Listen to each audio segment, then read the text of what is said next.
ओम शांति। आज की मुरली का सार।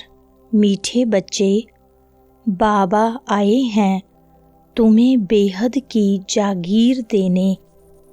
ऐसे मीठे बाबा को तुम प्यार से याद करो तो पावन बन जाएंगे।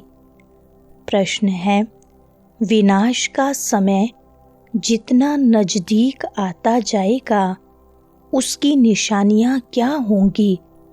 उत्तर है, विनाश का समय नज़दीक होगा तो सबको मालूम पड़ता जाएगा कि हमारा बाबा आया हुआ है। अब नई दुनिया की स्थापना, पुरानी का विनाश होना है। बहुतों को साक्षात्कार भी होंगे। सन्यासियों, राजाओं आदि को ज्ञान मिलेगा। जब सुनेंगे कि बेहद का बाप आया है, वही सद्गति देने वाला है, तो बहुत आएंगे। अखबारों द्वारा अनेकों को संदेश मिलेगा। तुम बच्चे आत्माभिमानी बनते जाएंगे। एक बाप की ही याद में अतीन्द्रिय सुख में रहेंगे। सुनते हैं मुख्य पॉइंट्स। पहली पॉइंट, बाबा घड़ी घड़ी रूहानी क्यों कहते हैं? क्योंकि अब आत्माओं को जाना है, फिर जब इस दुनिया में आएंगे तो सुख होगा। आत्माओं ने यह शांति और सुख का वर्षा कल्प पहले भी पाया था। अब फिर यह वर्षा रिपीट हो रहा है।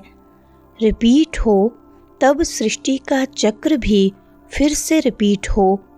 रिपीट तो सब होता है ना। जो कुछ पास्ट हुआ है सो रिपीट होगा। यूं तो नाटक भी रिपीट होते हैं, परंतु उनमें चेंज भी कर सकते हैं। कोई अक्षर भूल जाते हैं तो बनाकर डाल देते हैं। इसको फिर बाइस्कोप कहा जाता है।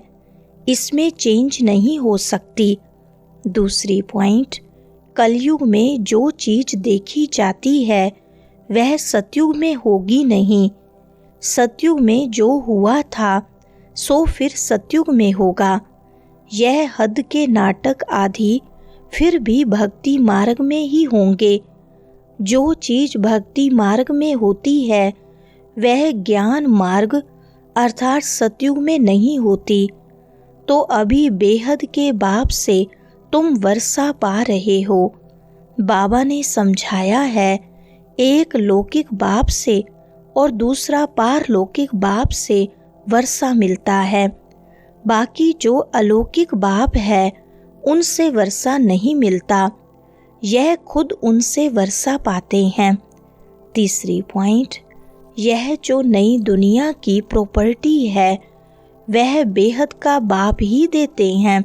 सिर्फ इन द्वारा इनसे अडोप्ट करते हैं, इसलिए इनको बाप कहते हैं। भक्ति मार्ग में भी लौकिक और पारलौकिक दोनों याद आते हैं।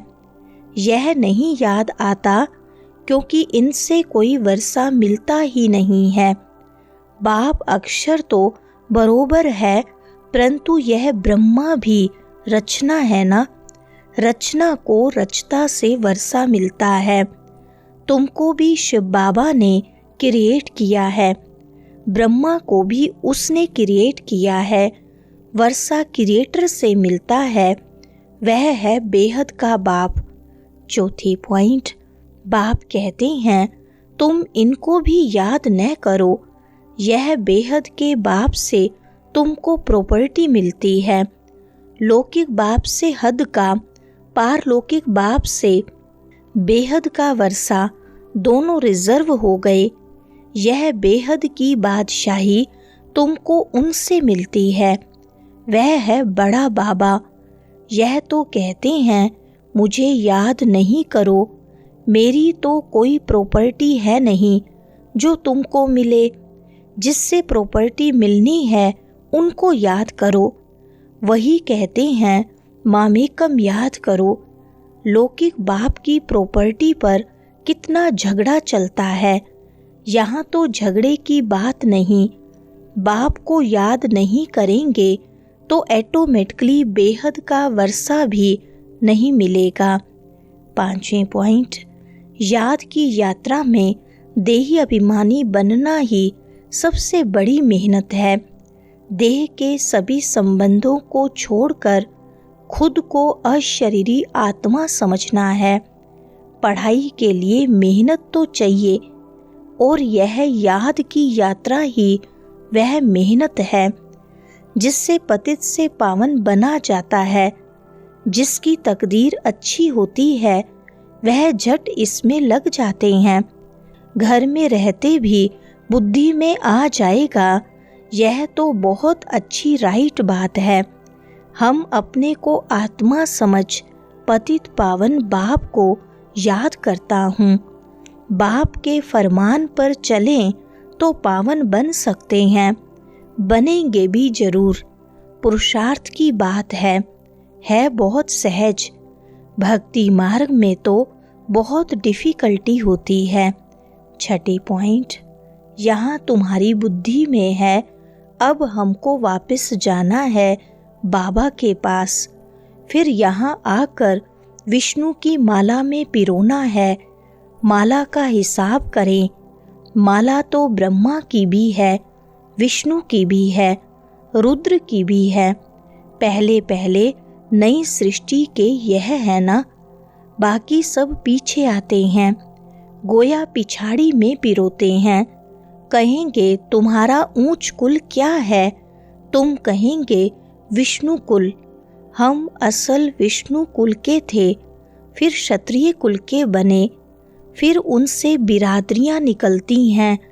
इस नॉलेज से तुम समझते हो बिरादरियां कैसे बनती हैं। 7वें पॉइंट, सारी दुनिया को पैगाम जरूर मिलेगा कि भगवान आया हुआ है। जैसे कई कहते हैं कि भगवान आया तो है पर पता नहीं चलता, लेकिन आखिर में सबको पता चलेगा जब यह बातें अखबारों में पढ़ेंगी। अभी तो थोड़ा ही डालते हैं, लेकिन जब विनाश का समय नज़दीक होगा तब सबको मालूम पड़ेगा कि बाबा आया हुआ है और नई दुनिया की स्थापना हो रही है और पुरानी का विनाश। बहुतों को साक्षात्कार भी हो सकते हैं। तुम बच्चों को, सन्यासियों, राजाओं आदि को ज्ञान देना है। जब लोग सुनेंगे कि बेहद का बाप आया है और वही सद्गति देने वाला है, तो बहुत लोग आएंगे। 8वें पॉइंट, बच्चे समझते हैं हम श्रीमत पर सत्युग की स्थापना कर रहे हैं। तुम्हारी यह नई मिशन है। तुम हो ईश्वरीय मिशन के ईश्वरीय भांति। इसलिए गायन है, अतीन्द्रिय सुख गोप गोपियों से पूछो जो आत्माभिमानी बने हैं। एक बाप को याद करना है, दूसरा न कोई। यह राजयोग एक बाप ही सिखलाते हैं। सबको यही बाप का निमंत्रण व पैगाम देना है। बाकी सब बातें हैं ज्ञान श्रृंगार। यह चित्र सब हैं ज्ञान का श्रृंगार, न कि भक्ति का। यह बाप ने बैठ बनवाए हैं मनुष्यों को समझाने के लिए। यह चित्र आदि तो प्राय लोप हो जाएंगे, बाकी यह ज्ञान आत्मा में रह जाता है। 9वीं पॉइंट, तुम अभी भक्ति मार्ग पास कर ज्ञान मार्ग में आए हो। तुम जानते हो हमारी आत्मा में यह पार्ट है जो चल रहा है। आत्मा के सारे रिकॉर्ड को इस समय तुम समझ गए हो। शुरू से लेकर भक्ति मार्ग का पार्ट भी बंद हो जाएगा। फिर जो तुम्हारी एक्ट सतयुग में चली होगी वही चलेगी। क्या होगा यह बाप नहीं बताते हैं। जो कुछ हुआ होगा वही होगा। देखते भी हैं इन लक्ष्मी नारायण को कितने सुख हैं। हीरे ज्वारात, धन बहुत रहता है। धन है तो सुख भी है। यहाँ तुम भेंट कर सकते हो, वहाँ नहीं कर सकेंगे। यहाँ की बातें वहाँ सब भूल जाएंगे। यह हैं नई बातें। जो बाप ही बच्चों को समझाते हैं।